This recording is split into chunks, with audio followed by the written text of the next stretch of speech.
Hey mate, have you been watching Shad?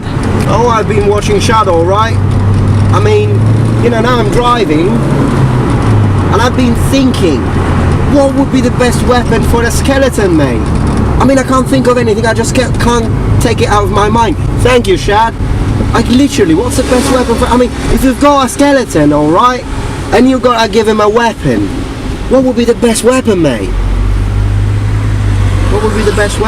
Hello number ones, welcome back to my channel. This is the Metatron speaking, and as you gathered from that strange intro, I've been watching the content from Shadiversity channel, from Shad, my friend Shad, and in the half chance, very low chance that you don't know his channel, Shadiversity, link in the description below. Now he has made a lot of videos on on fantasy. Okay, he focuses on fantasy lately. He's been focusing a lot on fantasy, and he has been talking about what the best weapon would be for a whole range of different fantasy creatures. Now among these creatures he mentioned skeletons. Let's take a look at some of the physical characteristics. This is where it gets really interesting. Skeletons are not exactly the same as humans. In fact, there's a lot missing if you compare a human to a skeleton.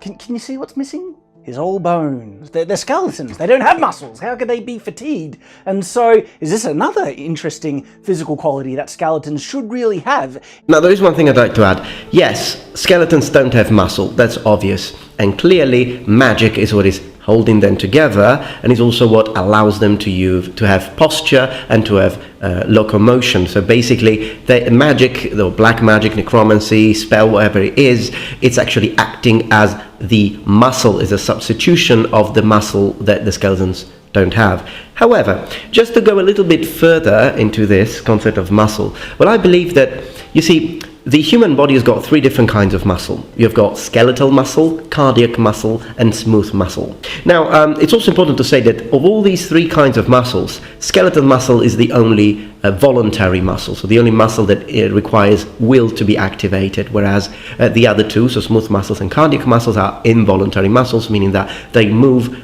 without us being conscious of that movement. Now, of all these, I think that magic, black magic, is playing the function of skeletal muscle only for skeletons. So the reason for that is because, first off, skeletons don't have a heart, so of course cardiac muscle, no need. And also, as far as smooth muscle is concerned, well, smooth muscle is found in the hollow organs, in the reproductive system, in the circulatory system, all things that skeletons don't have. Now, Shad mentioned a lot of things, apart from actually talking about the best weapon for a skeleton, and I will mention my opinion, which is actually different from his, although I respect his, but here is what is good about Shad from Shadiversity. He's a nerd, I'm a nerd, and whenever we talk about these things, we both love it. It doesn't matter whether we agree or not, it's still going to be interesting. But if I can take 60 seconds of your time, there is a video game I'd like to mention. It's the second time I mentioned this video game. I'd like to mention it because it's an MMORPG, and if you like RPGs, I think you do like MMORPGs, a MMORPG involving angels and demons, but on your phone. Here it is. Eros Celestials, it's a free new mobile game, PvP multiplayer action RPG with cool 3D graphics. It's wicked. Transform into invincible Celestials and destroy demon hordes and discover divine power. You can hunt bosses to get equipment and crafting materials. There is tons of items. You can engage in PvP battles and join guilds. The game has a large community and you can play with your friends, of course. I'd like to remind you that for all of you who will download and install this game through the link in the description below, well, you'll be supporting my channel because I will receive monetary support, and I will use the support to create more content, a whole series on Japanese castles and a whole series on the medieval knight in shining armor. You can download this game for free without spending any money, and I will be receiving support from this sponsor.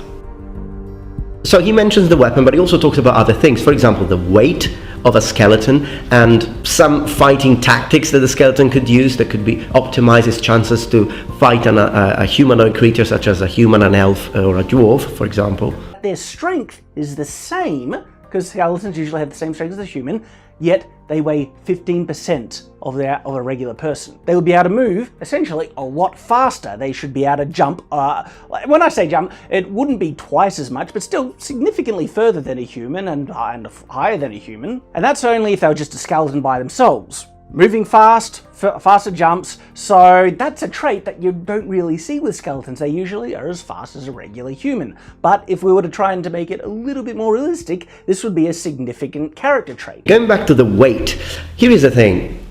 Magic allows skeletons to move, and we do see that they move pretty much at the same speed of a regular average human.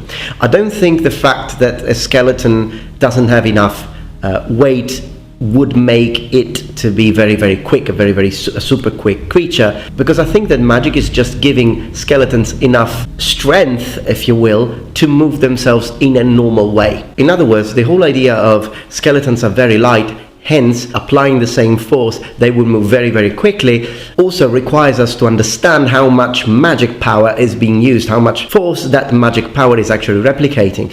We don't know that.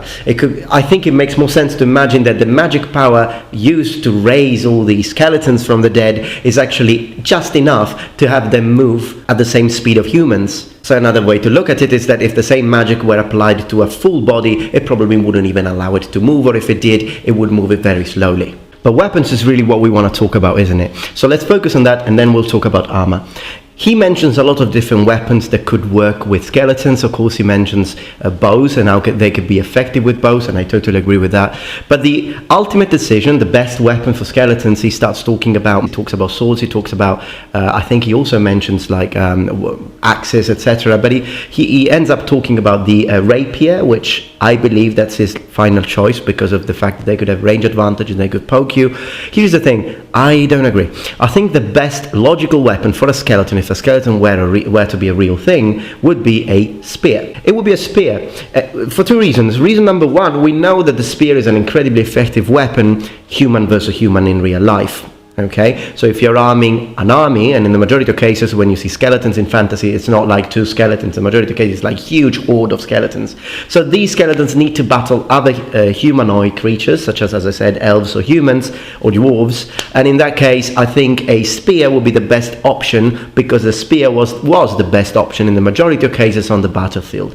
But even more so, and that we get to point two, for skeletons, because a skeleton, as he points out, can only be afraid, although they're immune to psychology, but they could only be afraid of blunt weapons, right? So maces and warhammers, or poleaxes. Now, given poleaxes are quite long, but if you're facing a human using a mace, okay, you want as much range advantage as you can, and therefore I think a spear would be perfect, because you can poke the human, and we know spears are incredibly effective against humans. We know that through our history, and the human can't get to you, even much better than it would for with a rapier, with any other weapon. So the spear is the best weapon for a skeleton, because of the fact that humans would have to use blunt implements, which, exception being, can be quite short. Okay, even a historical warhammer is not like a huge fantasy warhammer, and even if we are within fantasy, and therefore you've got this barbarian who is swinging this massive, impossibly conceived warhammer, still makes sense to have a spear, because you want to keep him at bay. Armor. Now, when talking about armor, that's very interesting, because it really has to do with the setting.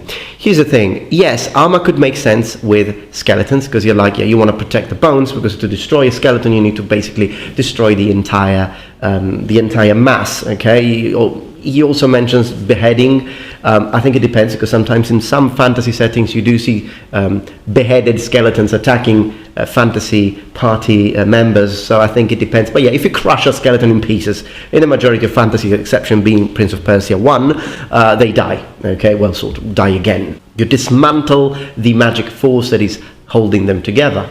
So yes, armor could make sense, but I think, and this also links to the concept of best weapons, I think the armor we see on skeletons and the weapons we see on skeletons are the weapons that they were using when they were alive. Because in the majority of cases in fantasy, whether it be a necromancer, a vampire lord, or an evil god, a god of death, or whatever you want, the skeletons are resurrected, they're resuscitated from the very battlefield where they died. So that's why you often see skeletons in lots of different fantasy settings wearing a broken helmet, piece of mail, and other thing, because these are armor components that were just left there for maybe, who knows, hundreds of years, and they are of course rusty and destroyed, and that's that. And I think it's interesting how they just use what they have. So it's not really for protection; it's there just because it was there. So again, it has to do with the setting in question. But in the majority of settings, I don't think skeletons are intelligent, or at least they have a very low level of intelligence that is similar to that of, even lower to that of animals actually, because when animals attack, for example feline, like even cats actually do that, but if you look at tigers, they know where to attack, they know how to attack, they can spy on prey, they go for the throat, you know, they're very intelligent animals, and skeletons don't do that. I think skeletons, they move according to a sort of simple reflex, a sort of remains of what used to be muscle memory. So they've got a weapon in their hands and they still feel them when they see something alive in front of them, they're just going to attack them with that weapon. So even if you're fighting, you know, a dog, for example, that wants to bite you, and you've got an armored arm, and you keep the arm in front so that the dog will go for the arm without understanding that it's armored, I think it's a similar situation with skeletons. So I don't think skeletons would think that much according to normal fantasy setting. He mentions divinity. I played the game and I was very surprised to see a skeleton talk, in fact, but in regular fantasy that doesn't really happen that much. Skeletons, I don't think skeletons are intelligent. I think they've got a very little bit of very instinctive intelligence that is activated through the magic, or perhaps, and that's my point here, maybe they are just tools. A skeleton is not sentient. A skeleton is not aware of being alive. It's just an object that is being used by a very powerful necromancer. So if you've got a necromancer, it's his will that is manifested through the horde of skeletons, and if his will is capture a hill or kill everyone and plunder a village, that's what the skeletons are going to do, and they are trying to achieve that through sort of natural muscle memory and reflexive muscle memory. It's kind of funny to say since they don't have muscles, but you know what I mean. Since, you know, magic is actually substitution for skeletal muscles, it makes sense that they still have a little bit of muscle memory attached to that magic that holds them together, and I think that that's what they do. They'll just attack and attack and attack. So maybe best strategy against skeletons is understanding their lack of intelligence and hoping that when they died they didn't have a spear. Okay, number ones, I hope that you enjoyed this video. I'd like to remind you to download for free the game Era Celestials if you want to support my work without spending any money in order for me to get more and better content for you. I'd like to know if you like this video, because I don't talk much about fantasy. Most of the times I talk about history and sometimes languages and sometimes video games. Of course, video games involve fantasy, but you know, an entire section of my channel focused on fantasy. What do you think? Well, let me know in the comments below. And remember, the Metatron has spread his wings. Goodbye. Bye, Shad.